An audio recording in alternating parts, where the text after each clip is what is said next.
concept. It took this year's Detroit Motor Show by storm, a new breed of vehicle that can handle a 65-kilometer commute without using a drop of gas. But this is no hybrid.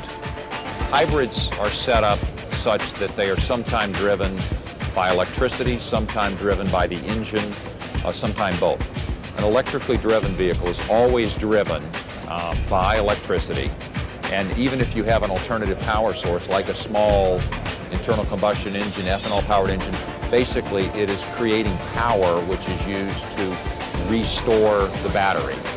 And as a result of that, brings in some very different technological solutions. This car doesn't have a conventional transmission, for example, and so it's quite a sophisticated change from even a current hybrid system. And we think going to offer some flexible solutions for certain category sizes of vehicles, particularly this size of vehicle. At the heart of the new Chevy Volt lies its lithium-ion-based power source. In essence, this is the same type of power supply used in many everyday consumer products, but capable of packing a far greater punch.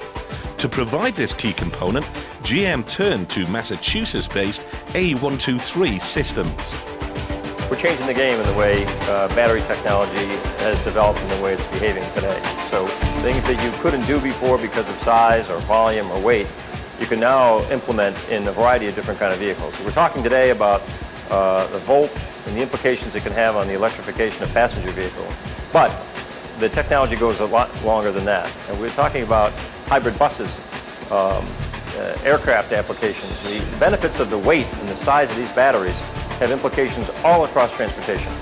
And it's not just south of the border that companies are gearing up to embrace fundamental changes in automotive technologies. Here in Canada, organizations across the country are keeping a close eye on alternatives to the internal combustion engine. Even in oil-rich Alberta, learning institutions such as DeVry and the University of Calgary are now training future engineers in electric vehicle technologies. Well, it's true, we are in the energy capital of Canada and perhaps North America eventually, but we have to also look at alternative fuel supplies, and we have the Institute of Sustainable Energy, Environment and Economy here at the University of Calgary, and we are training the future engineers who are going to work with these technologies, so I think it's important that we take a leadership role. Meanwhile, back in Detroit, General Motors remain committed to driving forward with plans that will see its electric vehicle in showrooms within the next few years. We've got a number of people in place here at General Motors. We've got suppliers in place. We've got additional development in place in order to bring this to fruition. So we've got a lot of testing, a lot of development to go, but we've got the proper things in place to try to make this happen.